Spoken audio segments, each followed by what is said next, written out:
Hi, everyone. Good afternoon and welcome. Thank you so much for joining us. I'm Jen Elder, the director of the Homeless and Housing Resource Center, and really excited about the second session in our trauma-informed outreach and engagement learning community. So today we are going to be talking all about best practices for person-centered outreach. So just before we get started, if you've joined us before, you know that we do have a disclaimer. We are funded by the Substance Abuse and Mental Health Services Administration, but the views expressed today don't necessarily represent those of SAMHSA or HHS. So next slide, we do, as with all of our events, have American Sign Language interpretation and live transcription. If you're having any technical issues, please be encouraged to reach out to our team, either through the Q&A feature or via email. So a couple of housekeeping items before we get started. All of the participant lines are muted. We have a great group joining us today, but do feel encouraged to reach out to us with your questions through the Q&A feature. So it won't be available via chat, but the Q&A is open. We look forward to hearing from you, hearing your reactions from the session, as well as your questions. The slides are available now on our website, so if you'd like to quickly grab those, download them and follow along, they're there for you. We'll also have the recording available on our website in about 1 week. Following the webinar, we'll be sure that you get a link to take a very short survey, and upon completion of that, you'll be redirected to a certificate of participation. Zoom should also redirect you, but we'll make sure that you get that link, and feel free to reach out to us if you have any issues accessing your certificate. So with that, no further ado, I want to get right to the great content. I am going to hand it over to Alicia Lemer to get today's session started. Alicia?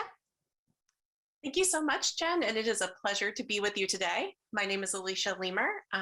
I am with Homebase, and I am joined by my colleague, Jillian Marchetti, also with Homebase, who will be jumping in just a minute to start us off on the content. And we are honored to be here today with David Katzenmeyer with People Incorporated Mental Health Services.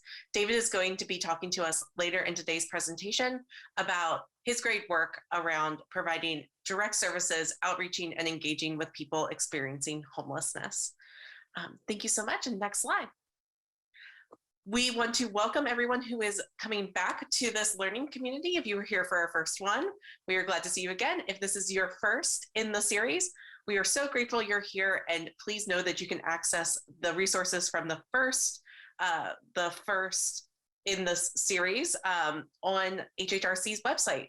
So this learning community is going to focus on trauma-informed outreach and engagement practices, specifically designed to serve individuals with serious mental illness, serious emotional disturbances, substance use disorders, or co-occurring disorders. This is a 4-part series during which you are going to learn best practices in trauma-informed care and person-centered outreach, how to connect people with services and housing, and how to provide behavioral health care assessments in unsheltered environments.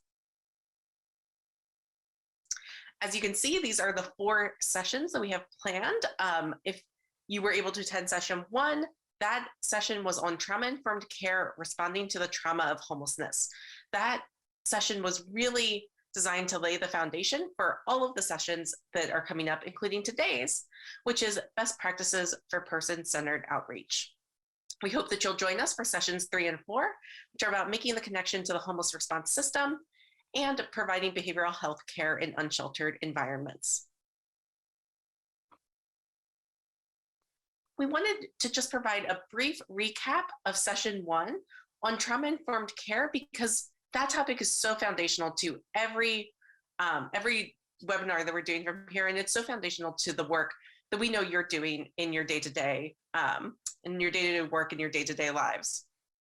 So this is just a very brief overview of what we talked about in the session 1. We started off by conceptualizing trauma around the 3 E's. The 3 E's stand for event, which is the experience that caused physical or psychological harm.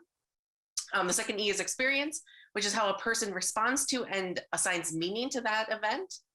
And then the third E is effect, which is the long-lasting adverse outcomes and impacts of trauma on the person.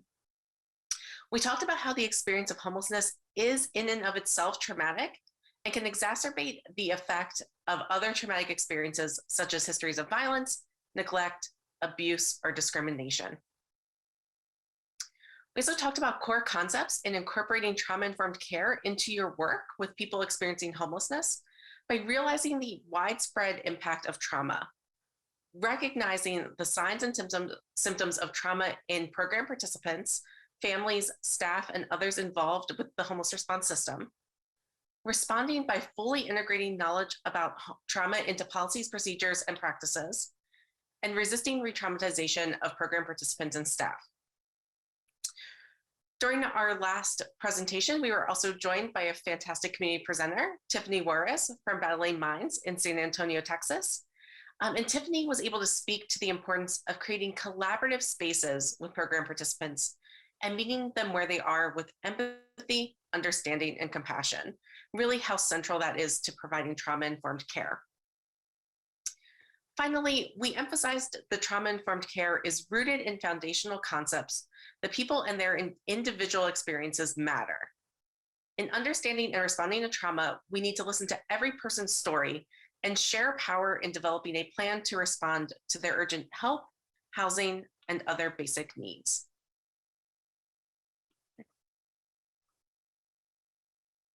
Thank you. And then today's learning objectives. So building off of what we heard last time, we are now delving into building your foundational knowledge around different types of outreach and engagement practices. We're also going to work to understand the role of outreach in engaging people experiencing homelessness in shelter, housing, and services that are tailored to their needs and their experiences. We want to identify key concepts and best practices in person-centered outreach.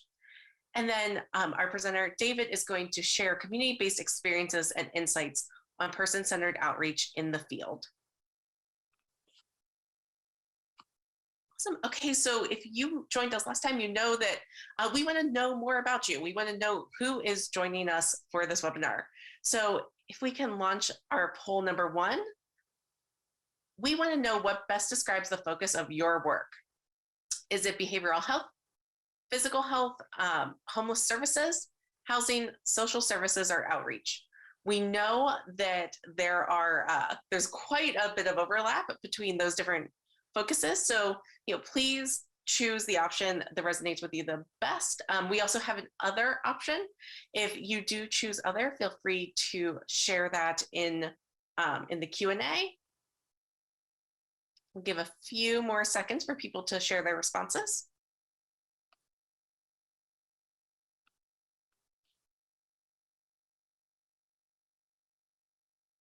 Right, and I think we can. Excellent. So it looks like about 1/3, 33%, the focus of your work is on homeless services. But then we have a really great representation of other focuses on the line. We have behavioral health care, housing, social services, outreach. We even have some representation from physical health care. So we are so excited that you're here, and we are excited to present this information that is going to resonate with your work and what you do in your day-to-day lives. Next slide. So we got a little bit of insight into this on our last poll, but we want to dig into this a little deeper.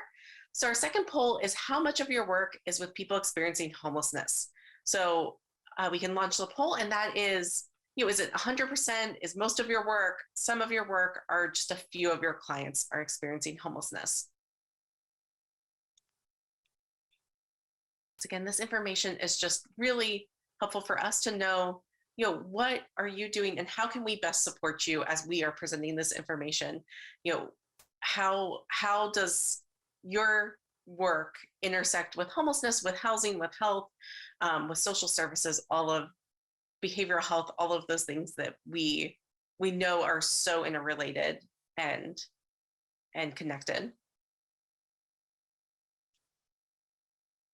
All right, and so it looks like about 40% of people on the line, 100% of your work is dedicated to serving people experiencing homelessness. For some of you, this is most of your work. Some of your clients are experiencing homelessness, and then a few of you, you are working with clients experiencing homelessness, but it's not the primary population that you're working with. Thank you so much for taking the time to join us during these polls. Please feel free to use the Q&A. We'd love to hear from you. We want to know what questions you have as we are moving through this presentation. And with that, I am going to hand it over to my colleague, Jillian, to lead us into our first content portion.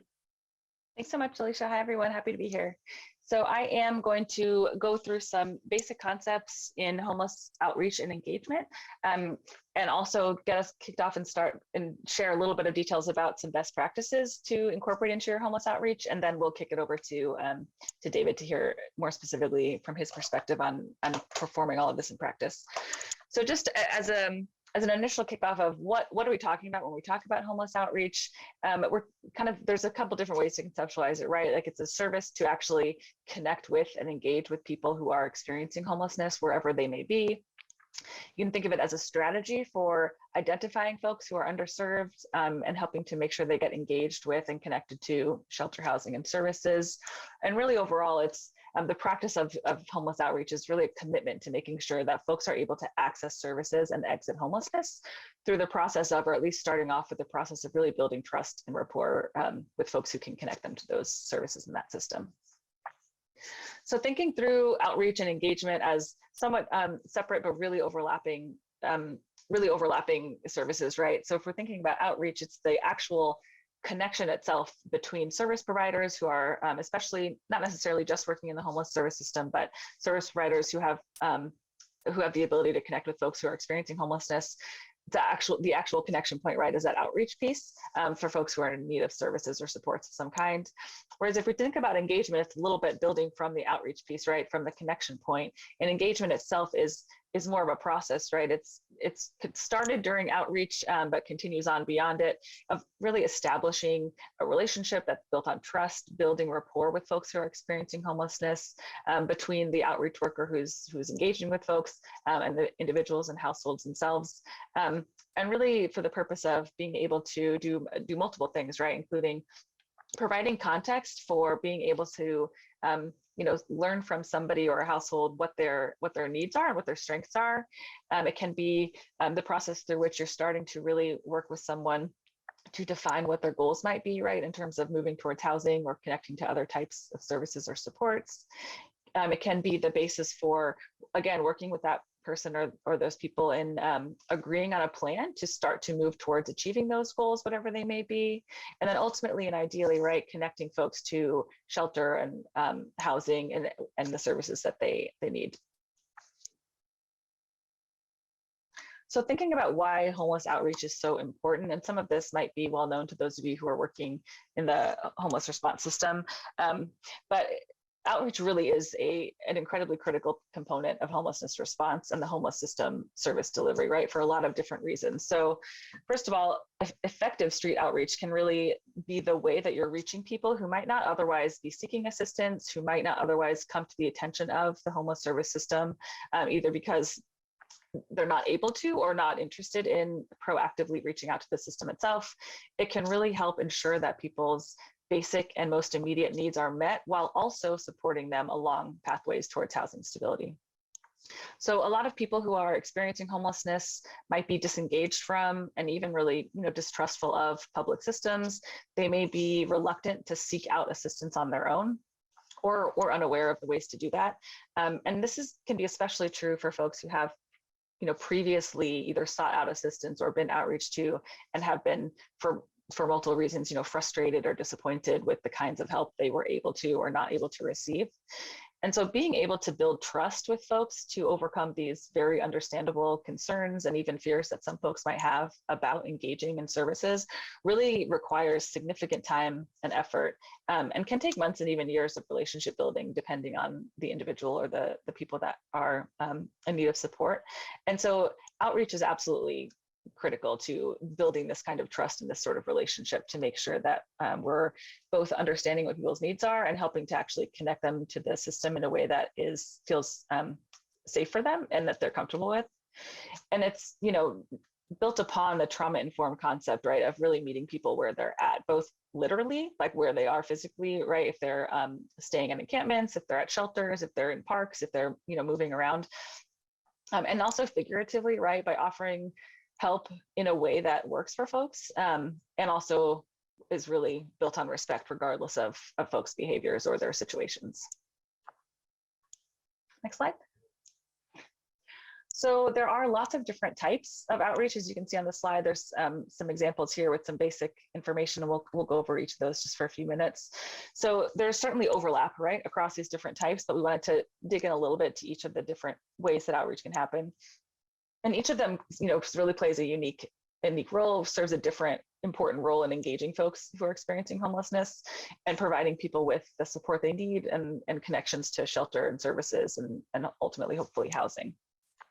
So starting with light touch outreach, this really focuses on more on consistency and relationship building. It can help incorporate like problem solving techniques and conversations, really about meeting the most immediate and urgent needs of a person until they're ready and interested in accepting additional help that you might be able to offer, like connections to shelter or housing or other services. So outreach workers and teams that are doing light touch outreach, they might have larger caseloads, right? Or maybe no defined caseload. Possibly shorter term engagements that are more focused around meeting immediate needs like first aid triage or kind of shorter term things like that, and really providing services from a person-centered approach.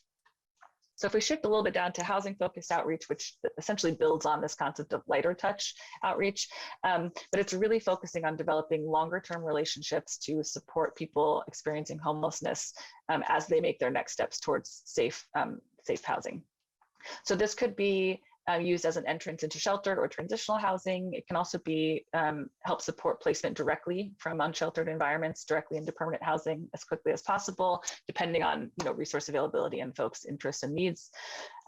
Personal choice is, as always, but really especially important for housing focused outreach. So as is being really realistic about what housing options are actually available in your community and what resources are available to support folks moving into housing, as well as what short-term options might exist for when permanent housing is not immediately available to folks.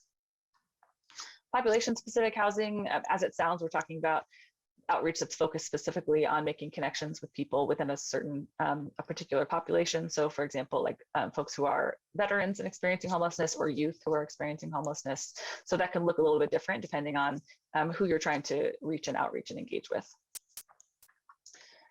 When we talk about clinical outreach, we're talking about outreach that's conducted by a trained clinician that's used to assess and address immediate health and behavioral health needs, and to make connections to not just the homeless system of care, but the healthcare system as well, to help result in, to help folks achieve positive health outcomes, as well as moving towards housing.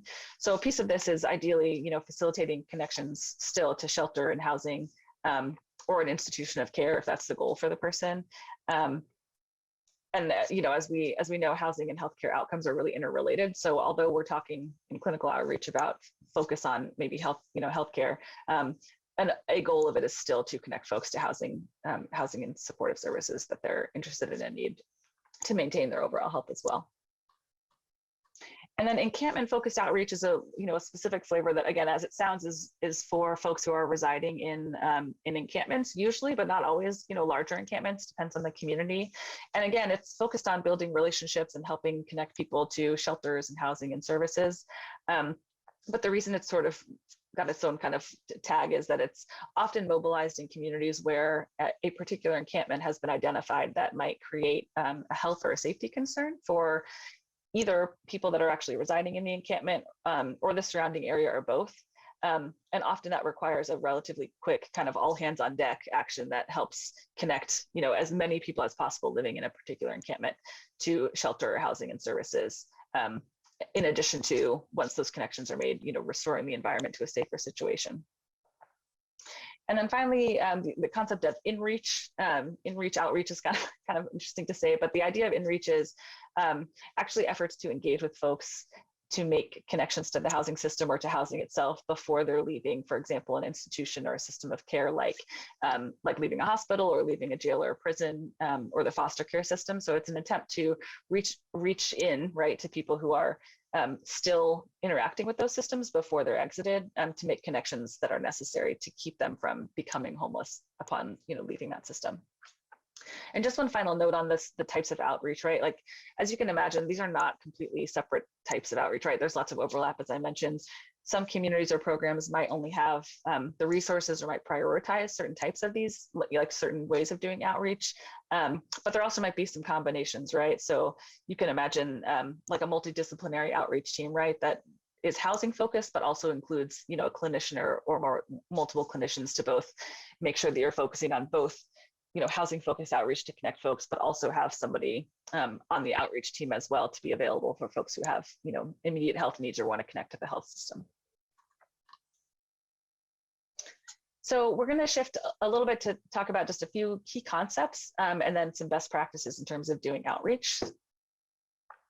So here we have, a number of aspects that are really important to incorporate into effective outreach. So, front and center, we have compassion and empathy, right, for good reason. So these are both really absolutely critical for effective engagement with folks, right? So we want to make sure that outreach workers are engaging and supporting people by really viewing the relationship that you're building with someone as a collaborative partnership, right? So making sure that you're demonstrating empathy and compassion in every interaction that an outreach worker is having with an individual is really crucial for building that trust and rapport that we've talked about is so critical to an effective outreach relationship.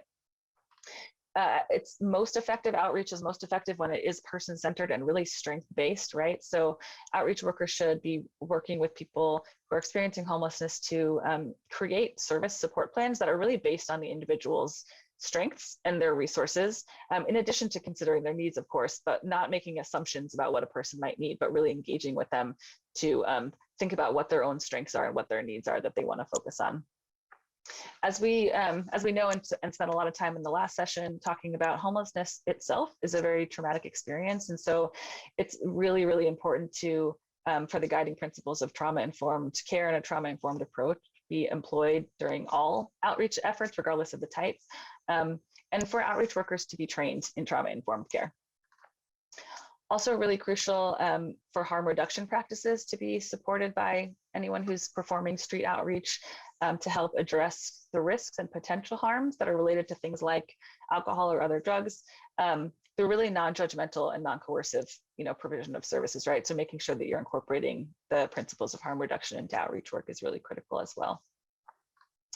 Because some people will have spent a long time experiencing homelessness, or for other reasons find it difficult to engage, right, with folks who are conducting outreach or other providers. Assertive engagement is something that can be really effective, and it basically involves an attitude of what we call respectful persistence, right? So meeting a person's immediate and real needs in the moment, but also helping the person address concerns kind of one step at a time. And we'll talk a little bit more about assertive engagement in a bit later in the presentation. And of course, trauma-informed care and harm reduction were best practices we covered a bit in this first session too. So if you didn't attend that or want to refresh, you can look at that recording our slides. Last few things we want to talk about, the idea of cultural humility, right, being really important for providing effective and importantly equitable outreach and engagement for folks experiencing homelessness. So want to make sure that outreach workers are aware of cultural differences and really have the support and the resources to provide outreach in a culturally competent way. So really being respectful of and responsive to the beliefs and practices of folks that they're outreaching to, folks' different identities, different sexual orientations, gender identities, disability statuses, the different ages of folks, cultural preferences, and also linguistic needs, right? So language needs of folks is really important, of course, for building that trust in those relationships and achieving impactful outreach results. And then finally, but again, really great importance is ensuring that everyone involved is safe, right? So people experiencing homelessness as well as outreach providers in all interactions. So this means respecting the people that you're outreaching to, respecting people's homes and their space, asking permission to engage with them, asking permission to approach and come into their space or their homes. Can also be conducting outreach in pairs or small groups, right? Not on one's own. And then finally, making sure that people who are fleeing domestic violence or dating violence, sexual assault, trafficking, or stalking have really immediate and safe and confidential access to the homeless response system and domestic violence services as well. And as I mentioned, a few of these concepts you can kind of review or refresh from previous sessions as well. So really wanted to highlight just a few pieces that are most critical to outreach, these concepts of time and trust. So again, some of this is reminders, but it can really take multiple outreach attempts to engage with certain individuals.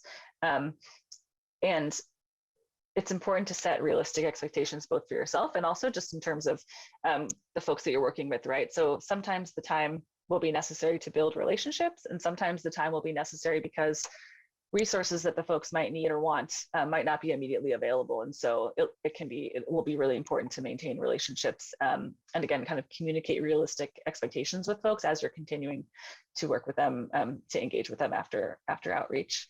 And really important to offer, unconditional support for folks by, to the full extent possible, decreasing the restrictions that are required for assistance. And we'll talk a little bit about that more in a sec. And then of course, trust is absolutely paramount here, right? Building trust takes a lot of time in some instances. In some instances can take a tremendous amount of effort.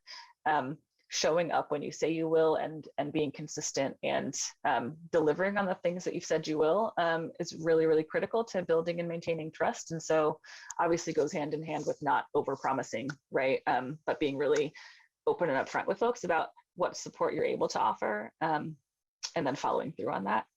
And it can be really, the last bullet we have there under trust, that finding an in with community members can be really critical. In just a moment, we'll talk about utilizing peers in doing outreach, but also just, your word of mouth can be really helpful. And so as you build relationships with folks, that can help you in turn, right, build relationships with other folks that are in that person's community. And so finding an in with community leaders within the communities of folks experiencing homelessness can be a really helpful way to start to build that trust with folks that you might not know before. All right, and I'm gonna shift. I'm just gonna go over a few more slides and then pass it back over to Alicia, but we're gonna cover just a few best practices in terms of outreach delivery before we then hear from David. So housing first, we touched on a bit in our last session as well, but really given that the overarching goal of outreach is to help folks end their experience of homelessness, right, and connect to stable housing, housing first as an approach to incorporate into outreach is definitely a best practice. So for folks who maybe are not as familiar with the concept, the idea is that you're not imposing any kind of preconditions or requirements or making folks jump through any kind of hoops in order to kind of prove their readiness or be able to be connected to housing, right? So that you can make referrals for permanent or temporary housing without requiring things like sobriety, without requiring folks to have a certain minimum income or to have an absence of a criminal record, to complete any kind of treatment program or participate in particular services. So basically trying to remove to the full extent possible, if not completely, different criteria that people have to meet in order to get to be referred to permanent housing or temporary housing even. So that piece is really critical in terms of housing focused outreach. Next slide. And then the idea of peer support is another best practice, right? We talked about peer specialists and peer support in our last session, but reiterating here that incorporating folks who have lived experience of homelessness, which is the peers we're talking about in this context, is really critical as well for impactful outreach, not just in terms of, because people with lived experience of homelessness will have really invaluable insight into the ways that outreach can be conducted or should be conducted in order to be effective, but also because they'll be very successful or likely to be more successful in building, excuse me one second. Excuse me. And also because the common experiences they might have with some people experiencing homelessness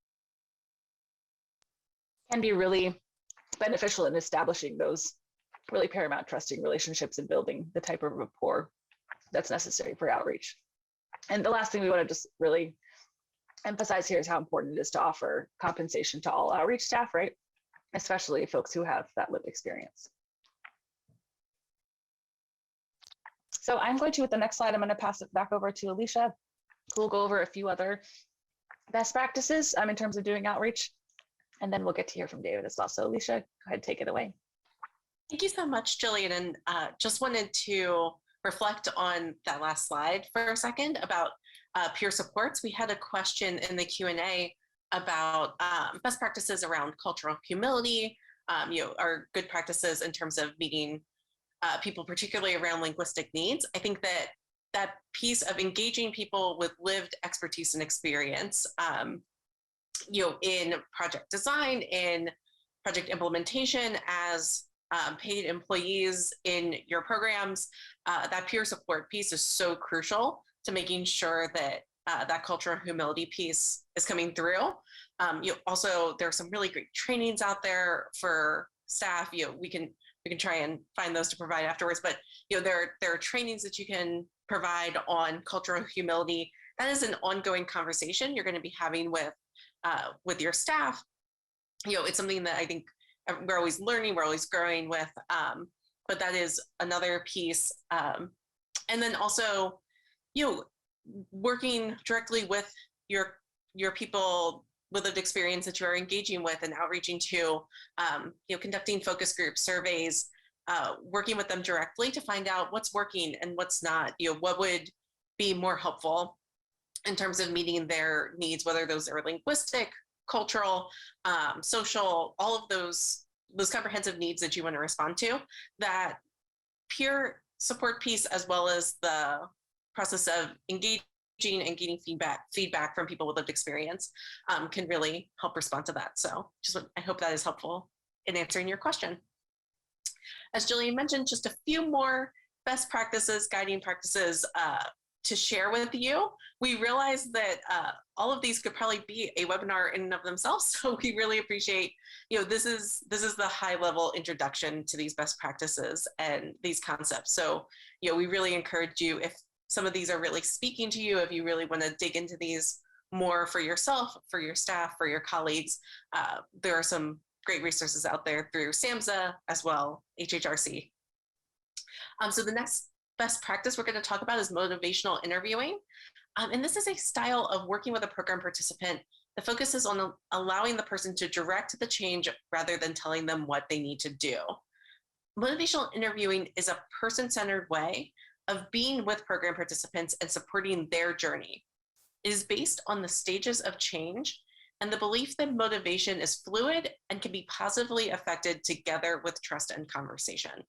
So it is really about rethinking the relationship between the outreach worker and the person experiencing homelessness as a conversation. You're talking about change and really creating that that circumstance where change can happen and where it can really prosper.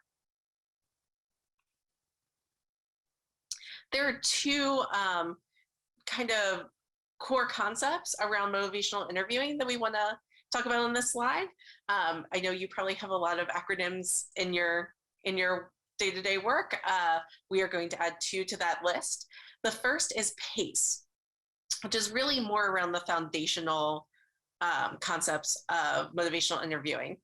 So within PACE, P stands for partnership, which is working collaboratively and avoiding positioning the outreach worker as an expert. We want to acknowledge that people experiencing homelessness are experts of their own lives. Once again, this is a conversation and not creating that hierarchy of power. A stands for acceptance. So respecting the person's autonomy, potential, strengths, and perspective. It's really just meeting people where they are and for who they are. C stands for compassion, keeping the person's well-being prioritized at all times. And once again, they are directing this change. So you are there supporting them and helping them with their needs and their well-being.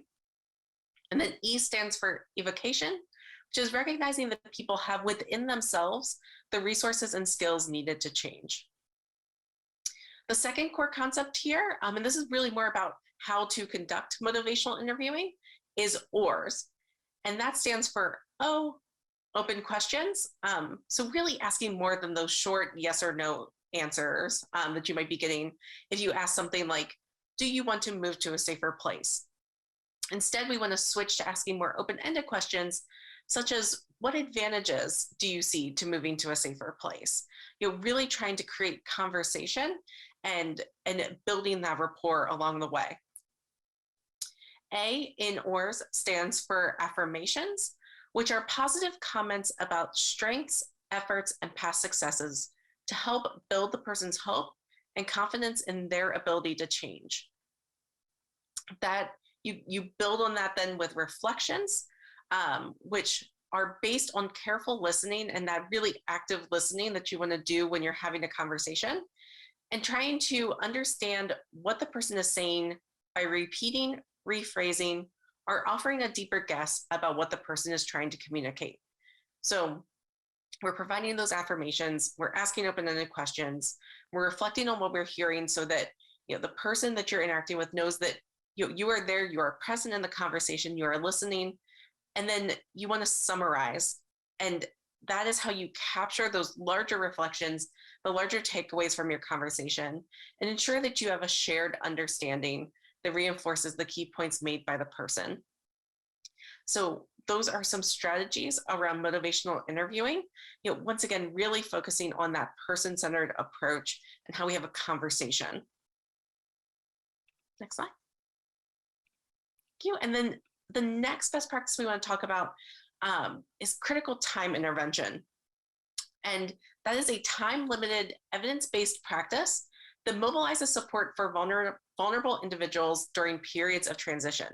So the key word here is time limited, because as you can see from the first step in this, you are providing support and beginning to connect program participants to people and agencies that are going to assume the primary role of support. We're coming in at this moment of transition and really providing that wraparound support, that wraparound acting with urgency to help that person stabilize and get into the best situation that they can. And then you're going to try out and monitor and strengthen those support networks and those skills. So make sure that the person has all of the supports and the resources they need. And then the next step in critical time intervention is to transfer care. So you wind down the critical time intervention, the CTI services, when support network is safely in place and that person is able to, they're kind of out of that transition phase, they're out of that crisis phase, and they are able to continue on with that more primary role of support. All right, next slide.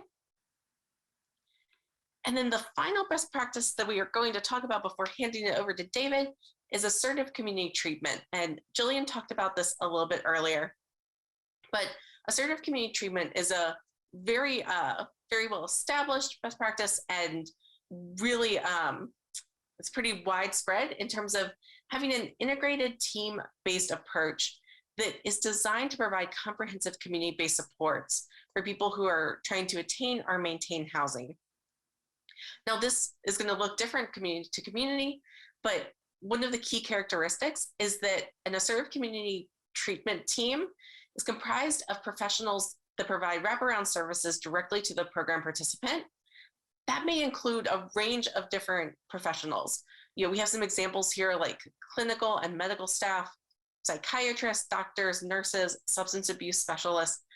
This can really, once again, it's really based on what's available in your community, who is partnering together, and what the needs of people in your community are. We also talked about how peer supports are so important earlier. We really want to make sure that as we're building these teams, peer support workers are part of that, that outreach and engagement. And then having case managers are always crucial to assertive community treatment. Another key characteristic of an ACT team is that they meet regularly with the program participants and with each other to provide real-time support. So this is really wrapping around the client and making sure that those comprehensive supports are in place, making sure that communication is quick, that it's effective, and that's between the people in the team as well as the person who is being served. It is rooted in the concepts of individual choice, peer support, and recovery. So we're incorporating all those things we talked about earlier: harm reduction, trauma-informed care. We really want to make sure that this is moving at the pace that the person experiencing homelessness would like to move at. And then we provide warm handoffs for ongoing services. So making sure that that person continues to feel supported, that there's a larger support network in place that person can be connected to and continue receiving their care. All right, so without further ado, we are so thrilled to have David joining us today. David Katzenmeier has more than 10 years of experience with People Incorporated Street Outreach Program in both Hennepin and Ramsey counties. He has provided numerous media interviews and is really familiar with providing this boots on the ground perspective of engaging with people who have lived experiences of homelessness, many of whom are also dealing with mental health and substance use issues. David, we are excited to turn it over to you. Thank you for that great introduction. Hi, everybody. I'm Dave Katzenmeier, and I'm really excited to be here to talk to you about person-centered practices in outreach. My goal today would be to just kind of review some kind of general concepts for person-centered practices, talk a little bit about how they apply to street outreach work, and then hopefully there'll be plenty of time for questions at the end. So we can move forward with the slides. We can go to the next one. Great, thank you. So before really digging into how these person-centered concepts apply to outreach work, I thought it'd be helpful to really try and center ourselves on what we mean when we talk about person-centered practices. So here's one definition I found that I thought is really pretty good at starting to help us kind of conceptualize what we mean when we say person-centered practice. So this is from Minnesota DHS, and it goes, efforts particularly of professionals involved in a person's life that share power with individuals and recognize each person as a whole individual with unique strengths, assets, interests, expectations, cultures, and goals. Person-centered practices are structured in a way to support individuals' comfort and their ability to express choice, control, and direction in all aspects of services and supports. So again, I think that definition is really pretty good and kind of a long way of spelling out that hope that we all have as practitioners to, really embody that idea of meeting people where they're at.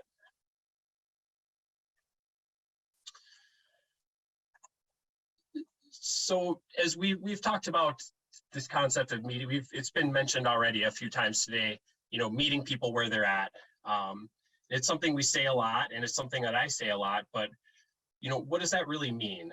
And I would say meeting people where they're at is somewhat about a place and location, as we all know. So, which is something especially, a lot of outreach folks are really familiar with as one of the core kind of activities of outreach is truly meeting people where they may be staying or living or hanging out during the day. But also there's kind of more of a mindset or mentality piece to meeting people where they're at. And having a person-centered mentality kind of allows for the participant to have autonomy, meaning that that person is the expert on themselves. They know what they're willing to do, they know what's worked before, and they know what hasn't worked for them. So as I've kind of laid out here in this slide, I think it's helpful to think of the partnership you create as a worker with your participants as kind of a road trip, right? So what does that road trip look like when the worker has a person-centered mindset? I would say in general, the participant owns the car and they're driving. They choose the destination and goal. They control the speed and the stops. And I would say our role as a worker is to be the expert, more of the expert on systems, right? So we may be the ones who's finding a gas station or finding a mechanic when something's wrong with the car. We're often the navigator, so we may be highlighting different routes on the route, on the map, helping to navigate roadblocks while the individual focuses on moving towards their goals. Both the helper and participant are really experts in their own lane, and we're working together along the way.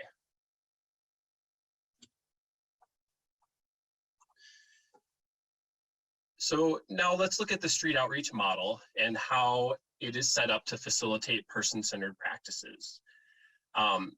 And the street outreach that I do with People Incorporated in Minnesota is primarily focused on people experiencing unsheltered homelessness, and really doing a blend of the kind of proactive outreach and engagement work with people who are living in places not meant for habitation, while also doing some of what I sometimes struggle to find the right words to describe, but kind of the lighter touch case management and navigation work. So we have folks who we're working with more formally on goals, and often related to housing, accessing additional services, and county benefits and things like that.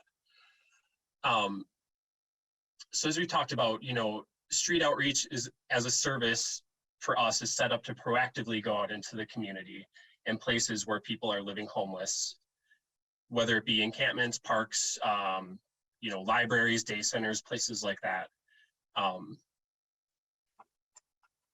And some ways in which we facilitate person-centered care are, in general, street outreach is a non-billable service, right? So what that allows for is a ton of flexibility on who we meet with and kind of where we spend our day. Since we're not reliant on billing to keep our programs funded. This is really critical for us in providing a frontline service to people experiencing homelessness who often don't have easy access to means of communication, especially. So we can really match a person's pace on where they're at in receiving services. One way this kind of plays out is we don't have, some programs are really restricted by policies, like if you miss a certain amount of appointments, we may not be able to see you again, or you may be on a restricted list and have to do a walk-in type of appointment. But we really recognize the challenges that people experiencing homelessness face in accessing services, and really try and be as person-centered as possible and meeting people where they're at. So, one example is I had a person I was working with who I scheduled with 20 times to pick her up and take her to a chemical health assessment so she could access treatment, because she continually said she wanted to drink less and be sober.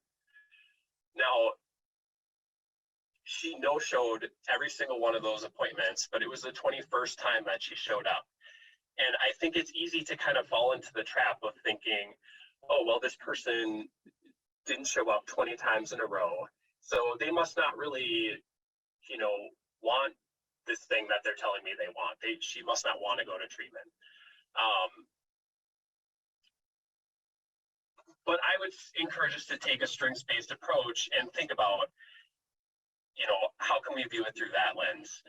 And what I saw was that I had somebody telling me they want to go to treatment, schedule over 20 times with me, often, sometimes showing up on the wrong day, but always communicating to me that this is still something they wanted. And to me, that really took a lot of determination and persistence and commitment to that goal.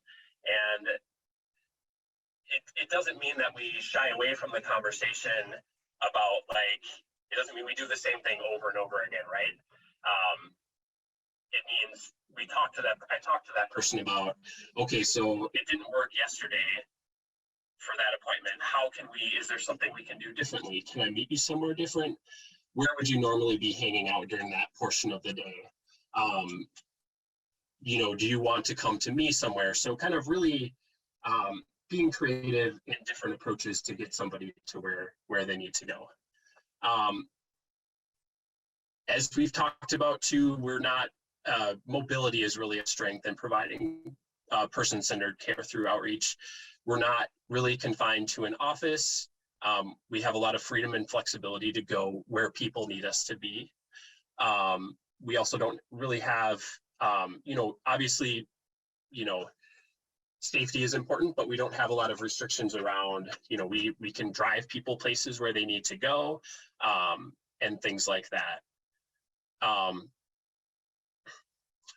I also have the freedom to I can't tell you how much paperwork I've done with somebody huddled up in a tent or, huddled up in my car and places like that. So we can truly kind of meet people where they're at with that mobility. Outreach workers are also often well-versed in many systems or have colleagues that are well-versed in many systems. People's situations are so unique that over time, we often end up knowing at least a little bit about a lot of different systems. Somebody's path to housing but often can involve needing to engage with a variety of different systems, whether it be legal systems, immigration systems, and things like that. Some of the challenges, flexibility, while it's a strength of outreach, it can also be something that's challenging to maintain and can get overwhelming really quickly. Also, we're simply working with people who are very mobile, often displaced time and time again, and don't have easy access to things like cell phones. And on top of that, even if they do have means of communication like a cell phone, it can be hard to keep charged or in service.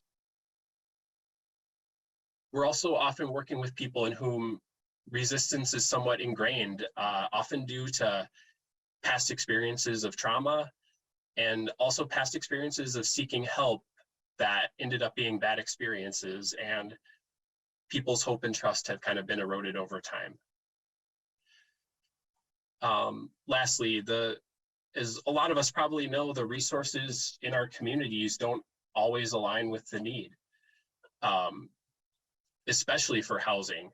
I would personally describe one person experiencing homelessness and sleeping outside as a crisis. However, in our community, in our coordinated entry system, it takes a person on average about 9 or 10 months to find housing from the time they sign up. So, there may be some shelter capacity, but that doesn't mean that the shelter bed available meets that person's need or that they necessarily feel safer in that shelter bed than where they're staying now. All right, next slide, please. All right, now that we've laid some of that groundwork, I'd like to kind of talk through a little bit of strategies and how we work around some of these challenges.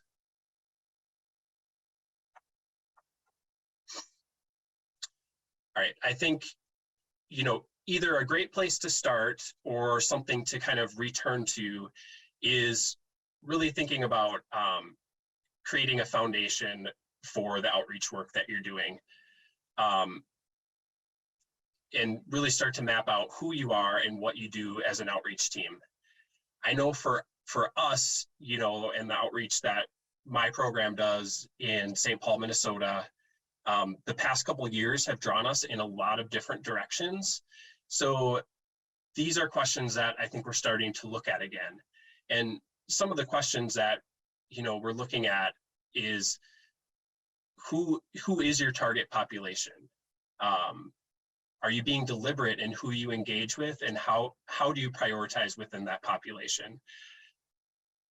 Especially when there's more people, we have a fairly small outreach team compared to the number of people experiencing homelessness in our community. So especially when there's more need than you have to meet, I think it's really, it's helpful to start thinking about getting more deliberate about who do you serve and who do you or how do you prioritize within the people who are asking for help.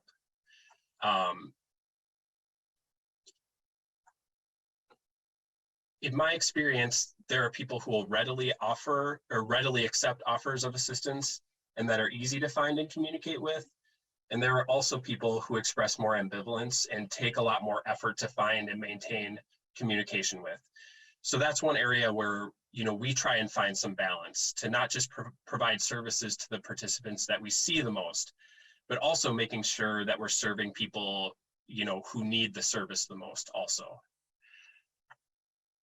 I think it's really also really crucial to ground yourself in the experience of the people that you may be interacting with while you're doing outreach. So remembering that what you might see as a tent or a car or a patch of sidewalk is really somebody's home, and a place that someone determined was the safest place of available options for them to sleep for that night. So as was mentioned earlier, it's really important to, when we're approaching someone, to do so respectfully. And for us, I mean, that means announcing who you are and what you're doing there as you approach. And it also means asking for permission to get closer or to talk to somebody. And for me, a lot of times it means trying my hardest not to wake people up. Getting a handle on some of these bigger picture pieces also helps you communicate effectively and transparently with people. When you're first meeting with somebody, it's really important to have a concise and effective way of communicating who you are, where you're from, and what you do. Lastly, I think carrying basic needs items and camping gear and survival gear is something that probably just about every outreach program does in some capacity. But I think really thinking about what do you carry with you and how do you explain it to people can really frame how people see you and what services you may provide and how you may be helpful to them. Are you leading with a pitch about bus tokens and snacks and socks?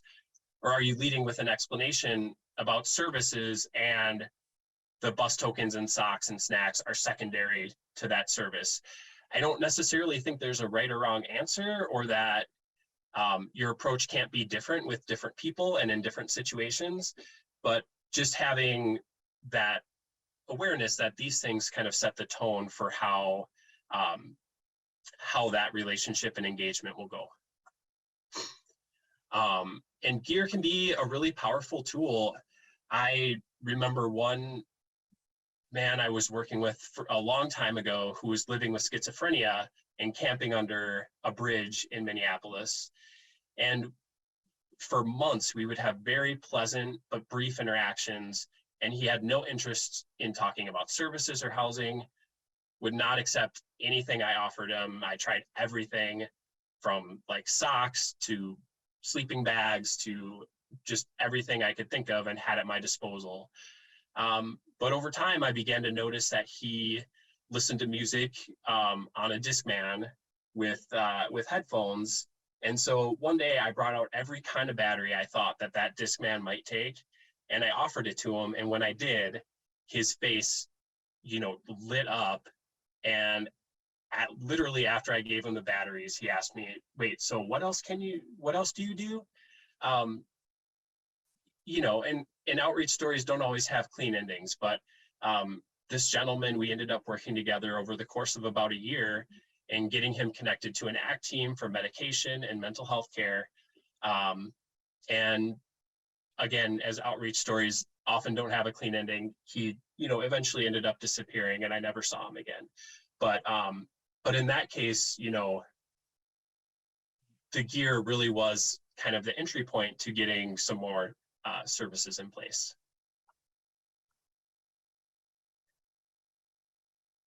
Okay, collaboration.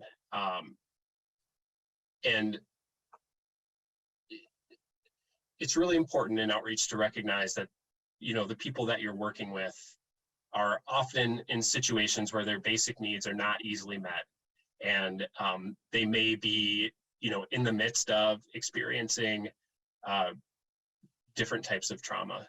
So while we as workers often have a long-term mindset when working with our clients towards services and stability, our clients are often operating in some form of survival mode, expending their energy, hour to hour to figure out, where am I going to eat, or where am I going to find safety tonight? Maybe even where can I go to the bathroom? So we as workers can't just expect people to easily begin to join us in that long-term thinking when people are in survival mode. So for us, this is where having resources and flexibility really helps. So if we're meeting with somebody, trying to make sure that you have something for them to eat or drink. If you're taking somebody to appointment, offering them a resource to maybe get some food and maybe a shower before, maybe building that into your morning before the appointment so that somebody feels ready for that appointment. But also just checking in with people when you're meeting with them and allowing them some space to tell you what's important to them in that moment and how they're feeling in that moment, and not necessarily jumping straight into your agenda for the day. So again, thinking back to that kind of road trip analogy, really letting the participant kind of guide your route. Additionally, one of the biggest cornerstones of true collaboration, and it's not anything groundbreaking, but is really transparency. And as outreach workers, our role is really to explain and provide access to different options and resources. And I think it's really easy to get caught up in the thinking of, well, this housing resource is available for this person, but it will never work because they drink too much or because they're not ready or something like that. I think sometimes this comes from a good place because we don't want to see the folks that we're working with get into housing or and lose it quickly or have a bad experience. But it's really important to, again, remember the road trip analogy and really remember that you're really the one with the map and the client or the participant is driving the car. And it's really incumbent upon us to include all the routes, which doesn't mean you don't talk about potential roadblocks, but really let the folks you're working with make decisions for themselves because they're the experts on themselves. I think one of the biggest challenges we face in Minnesota, and I know a lot of us are facing around the country, is that resources, especially housing, don't align with the need. So as I kind of referenced before, the current kind of average time on our housing waiting list is about 280 days. So how we engage with people on housing in this environment is often one of the most difficult aspects of our job. One thing that we've all learned pretty quickly is really honing our messaging about how we talk about the assistance we provide in relation to housing, especially since so much of it is outside of our control. So again, transparency feels really key here when we're talking to people about housing and what we can help with and what we may not be able to control. So talking with people about that it could take a long time, but taking time to explore with them what you can do in the meantime that's productive, learning about what other goals they have that you may be able to assist with. And while we don't want to lose focus on people's strengths, it's also a really good time to identify potential barriers, especially to housing, and work to resolve them.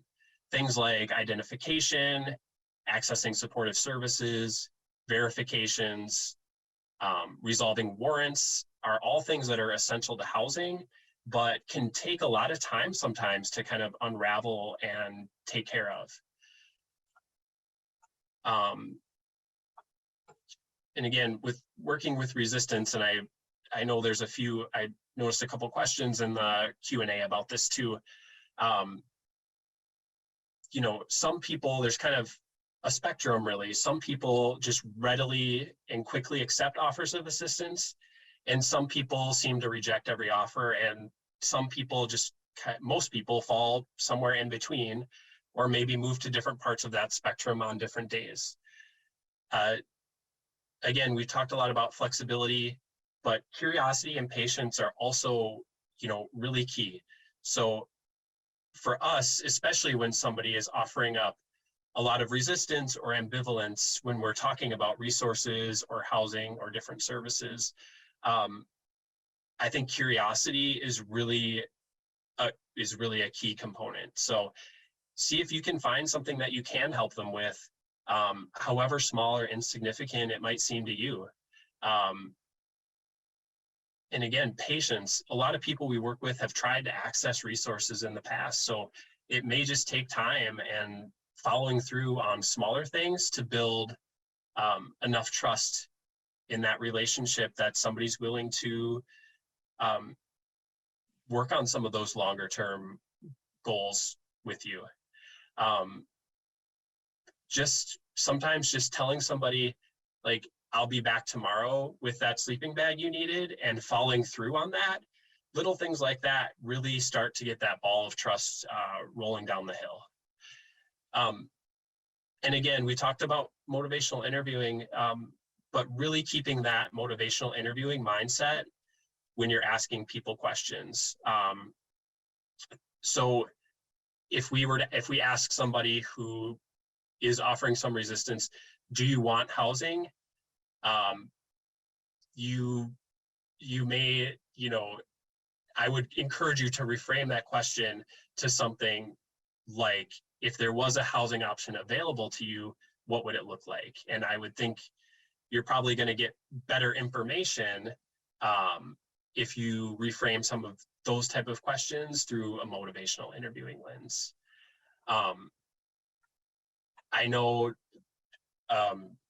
when I think about working with resistance, I always think about one person I worked with about 10 years ago who was sleeping in kind of a metal container in the parking lot of a shipping company for years. And the owner kind of allowed him to stay in the container in exchange for kind of watching the lot at night to protect against thieves. And, when I first started kind of working in that area of Minneapolis, I was warned from other people who stayed in the area to kind of stay away from that guy because he was mean and he would chase me off of with a brick if I tried to talk to him.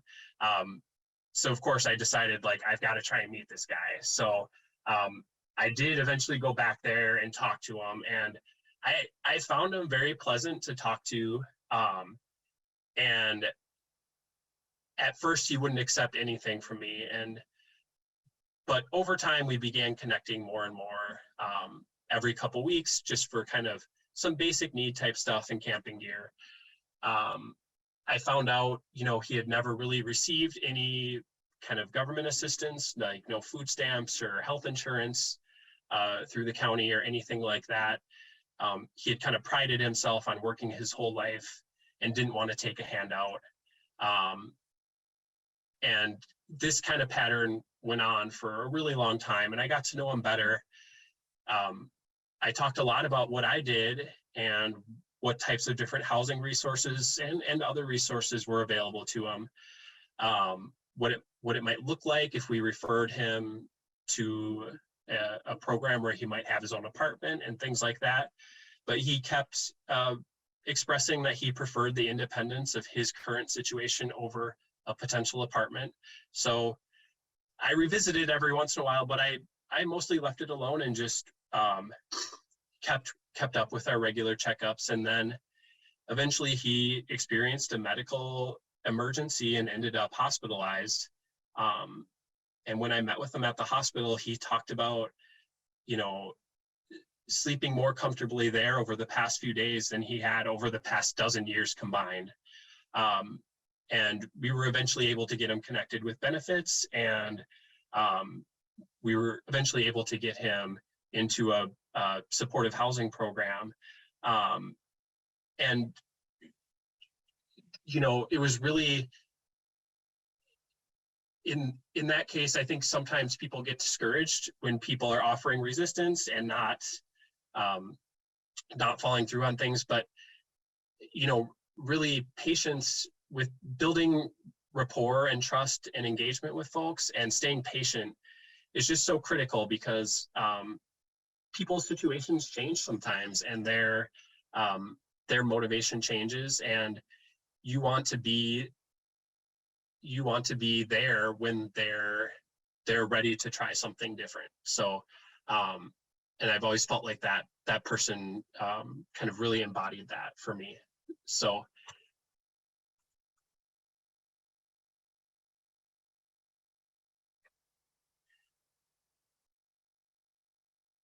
And that is kind of the presentation I prepared, but I would definitely like to answer any questions that anybody has. Great, thank you, David. Thank you so much. That was such an insightful and really clear and helpful presentation. And you also have answered so many of the questions that people were putting in just through your presentation. And I know you were paying some attention, but I think also it's just because you have a lot of expertise and know the kinds of questions people are going to answer. And so really appreciate everything you've already shared. We do have some questions that we'll take some time to answer. We have a fair amount of time, so that's great. So thanks for being open to that. So I'm going to start us off, and Alicia and I will kind of go back and forth. So folks, we're tracking the questions you're answering or asking. We're going to try to get to as many as we can, but please continue to put questions in the Q&A box if you still have some. So I want to start off with, we had, as you mentioned, we have a number of questions that kind of related to any advice or strategies you might have for the situation where there's like an extreme lack of resources in the community, right? So there's not enough housing for folks, there's not enough shelter, maybe there is shelter, but people are, concerned about their safety at certain shelters, that kind of thing. And so I know you answered this a bit in your examples. So feel free to kind of stand on what you've already shared, but if you have anything else to share, and then I do have a bit of a follow-up question to that too, if you feel like you've kind of covered this piece. But yeah, I mean, I think it's really hard, and I think we're all working in this field because we want to be helpful to people. So one of the hardest things to tell people, especially somebody who's in a crisis or in need, is that there's not a resource available to you in the timeline that you need it. So I think for housing, I think for me, the honesty and transparency pieces are the most important, and it's kind of a delicate dance sometimes with folks, because you're wanting to work with people and engage with people, but you don't want to overpromise things. Like, you don't want to tell people I will get you housed, so you don't want to make promises to people that you can't keep, or talk about timelines that you may not have control over. So so for me, I try and be as transparent as possible about, these are some of the times it can take people to access housing within coordinated entry. This is kind of what that priority list looks like. This is kind of how they prioritize people for those openings when they come up. It doesn't, timelines, I've seen it move faster than the timelines for people, and I've seen it take longer for people. So, really being transparent and honest with people, and explaining what you can do for them, which, I can do an assessment with you and get you on the waiting list for coordinated entry. We can look into some of these other community resources and see if there are things that you're interested in, or that may be available quicker. I can help you. Again, for us, it's that there's that kind of hurry up and wait period a lot of times with housing, where and I talked about this a little bit, but it's really important for us, I think, to identify it may take a long time. So how can we, is there what's important to you to do during that time?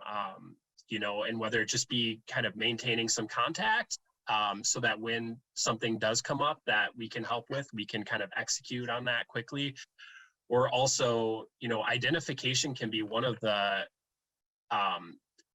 is for us at least, often almost always a requirement for housing, but it's something that people often don't have when they're experiencing homelessness, because it's kind of hard to keep track of, and it can be a really complicated process to kind of especially if somebody's lost, maybe all their forms of ID. It's kind of a tricky maze to get some of that stuff back. Yeah. So identifying some of those things and finding what you can work on during that time, I think is really helpful. That's really great. Thanks so much, David. And again, in answering that question, you answered a couple others we had on deck too. So really great.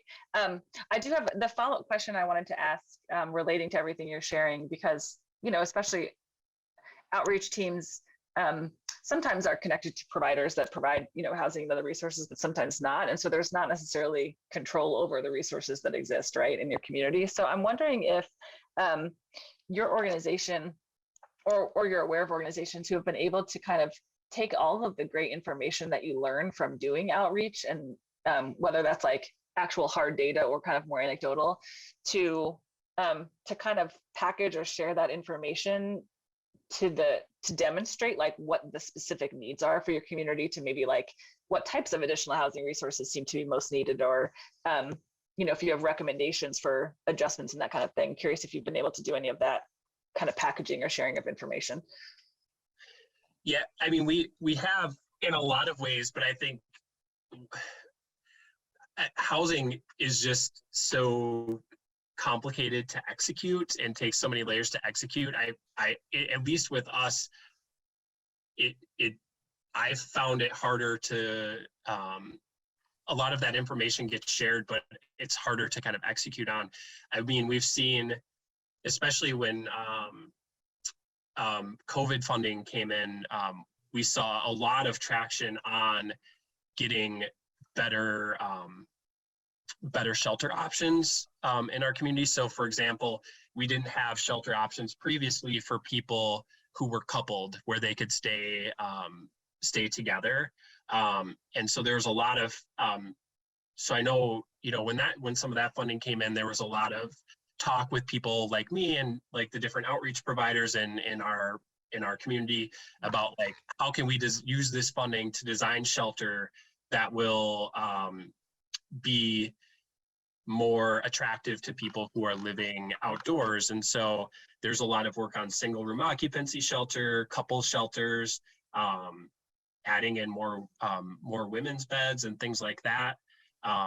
We had, for a extremely long time, had a wait list for family shelter. So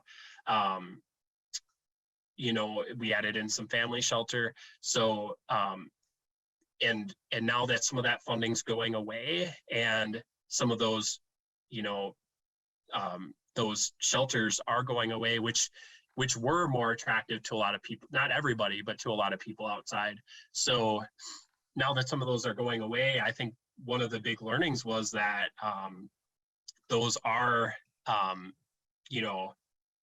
better ways to shelter people, where they have their own space and a door that closes for some privacy. So I found the shelter kind of easier to execute than the actual housing. Thanks so much, David. Oh, I'm sorry, go ahead. No, I was just going to say, which is, I mean, for us, I think we always want to explain shelter options and help people connect to them. But it's not like in our principles or our values that shelter is inherently, better than or safer than not being in a shelter. I think we see that as really individualized in what the individual we're talking to or working with feels is best for them. So because moving somebody from outdoors into a shelter doesn't resolve their homelessness, but if that person feels that that's a safer and better spot for them, then that's great, and that's definitely something we want to connect them to. David, thank you. I know, as Jillian mentioned, you've been expertly like weaving through the questions and answering a lot of the things that we've heard in the chat. One question I wanted to pose for you was, someone asked, how do you not let your emotions affect you when you're doing this work? And I think really in general, that piece about self-care and how you bring that into the field. Well, I think if your emotions aren't affecting you on some level, I think, maybe you're not, I think that's normal. I think that should happen, and that you should feel some of that with the work that you're doing. For me, thinking through some of the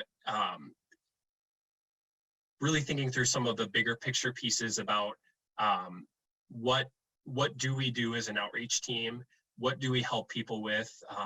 What don't we help people with? You know, thinking through some of that helps kind of set up the framework for having, you know, good boundaries around the work that you do, because it can get really overwhelming working in a field that's really under-resourced and where there's more need than you can meet. So again, having some of those boundaries around and in explaining people, like in setting up expectations for what you know can and can't help with, and when you're available. A lot of people kind of want to see and use outreach as kind of a crisis response service. And while some outreach may be designed for that, you know, and there's no way to be an outreach worker and not have crisis response be a part of what you do. That's only a portion of what we do. And so, you know, really setting some of those boundaries around those pieces of your work. So, because, you know, if you run around trying to meet everybody's need, instead of kind of focusing in on and prioritizing within, you know, within your work, it can just it can feel really out of control really quickly. Thank you so much, David. And I think that piece about saying the boundaries is so important. And you really, I think that just resonates. We see it resonating with people in the chat right now. One more question. What do your teams look like when they go out? So like how many people, and in what ways are lived experience centered in your practices to help avoid re-traumatization? Yep.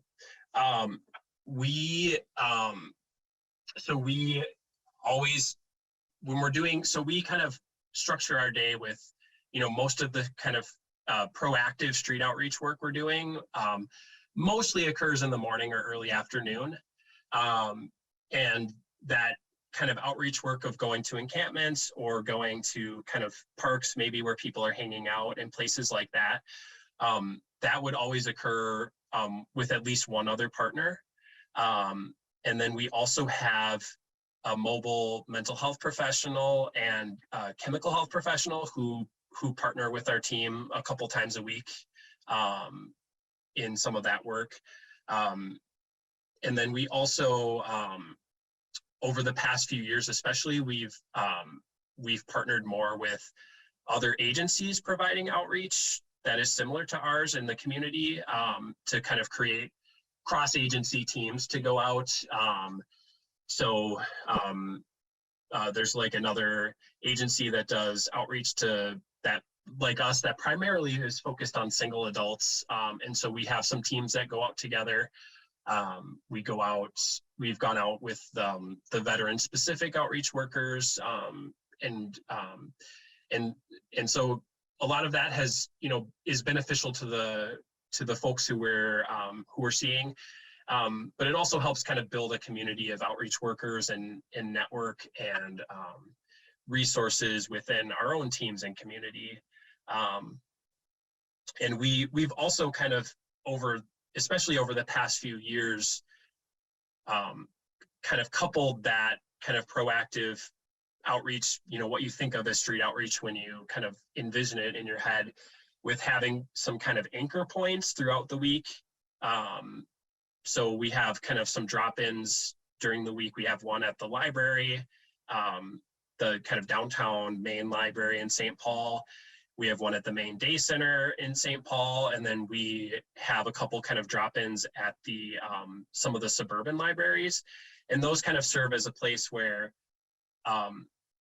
folks experiencing homelessness, you know, can, again, kind of recognizing that, just trying to offer a few different options for people, you know, so that if people don't have a phone or don't have an easy or reliable way of communicating with us, they know that if they stop by the library on Thursday morning, their outreach worker will be there, or one of their outreach workers' colleagues who can kind of connect them and answer questions and things like that. So, so yeah, we've tried to kind of add in some of that just so that we have a variety of ways that people can kind of stay connected with us and get resources. And trying to think what the other part of the question. I mean, we have people on our team who have lived experience of homelessness. And I know, I know we've worked with the county to kind of, the county's like data and evaluation team to have the folks that we're working with participate in a lot of the, they do a lot of like different surveys and feedback things throughout the year. So, which can really end up maybe unintentionally focusing on people who are living in shelters, because those are kind of the easier places to go to and interview people. So I know we've done a lot of work to make sure that the folks that we're working with and who are maybe primarily staying outside of the shelter system are included in some of that data and evaluation, so that it gets the kind of full perspective. Thank you so much, David. We've said this a bunch of times, but I feel like we could say it a bunch more and it wouldn't be enough, but this has been a really fantastic presentation. And not just from Alicia's and my perspective, but you can see in the chat or in the Q&A, lots of folks have been expressing the same. And like we said, you've been able to really answer a lot of questions that we didn't actually get to ask you, just in terms of answering other questions. So really appreciate not just your presentation, but your answers to questions as well. I'm sorry to those of you whose questions we didn't get to. Many of them I hope were at least touched on in David's presentation itself, or the Q&A we were able to do, but really appreciate how engaged everyone has been in this, the questions you asked, and just like your attention throughout. So we're gonna just close up over the next few minutes. David, thank you again so much, really appreciate it. We do have a final poll, and you can either use this QR code if you're technologically savvy enough to do it. I don't know that I would try to do it, but I think we also have the link in the chat, which is, thanks Jen, just put that in the chat. So there's a poll, we're using something called Menti, where you can answer what's one thing you'll take into your work based on what was shared today. Either the, overall from the presentation, all pieces of it, especially probably David's great presentation.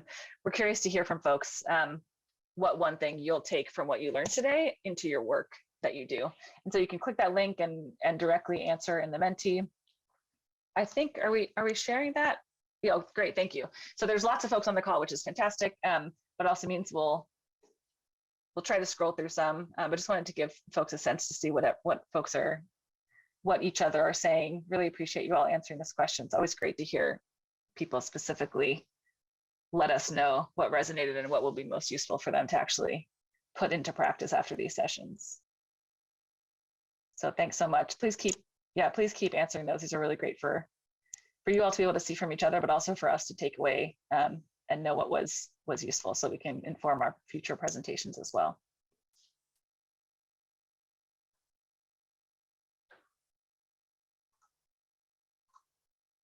All right, so I think we can probably maybe another 10 or 15 seconds. We can put the slides back up and just go through the final few. Really appreciate what you all are sharing. Thanks so much. So just to wrap up in these last few minutes, I want to remind folks that this was the second of 4 sessions. And I want to specifically note that what the next 2 are, partially because we had some questions come in and David was able to touch on some of it. But some of the questions y'all were submitting will be hopefully answered in our next few sessions as well. So the very next one is going to be on making the connection to the homeless response system. And what that looks like, and we'll have another community presenter as well, is providing some basic concepts, so you'll get a more detailed sense of how to actually make the connection from outreach and engagement to your homeless response system in your community. And then our final session in this learning series will be on actually providing behavioral health care in unsheltered environments, recognizing exactly what you all have been bringing up and David spoke about as well, that the connections to housing and even shelter sometimes are nowhere near immediate. And so once you've engaged with someone, but there aren't necessarily resources for folks to move, into housing, how can you begin to at least provide some behavioral health care in unsheltered environments as folks are still there. So those will be our next 2 sessions. So we really hope folks will join us for one or both of those. And again, you can go to the website to, if you've missed last session or want to revisit any of these presentations, those are available for you. And specifically our next session on that, making the connection to the homeless response system, will be on July 12th from 2:30 to 4 p.m. Eastern, which is at 11:30 a.m. Pacific. I'm on the Pacific Coast, so I always like to give us a shout out in the time zones. And with that, I think we'll just say one final thank you to David. Alicia, thanks, and thank you all so much again for your really great participation and engagement in this. Really appreciate it, and hope to see you on the next session.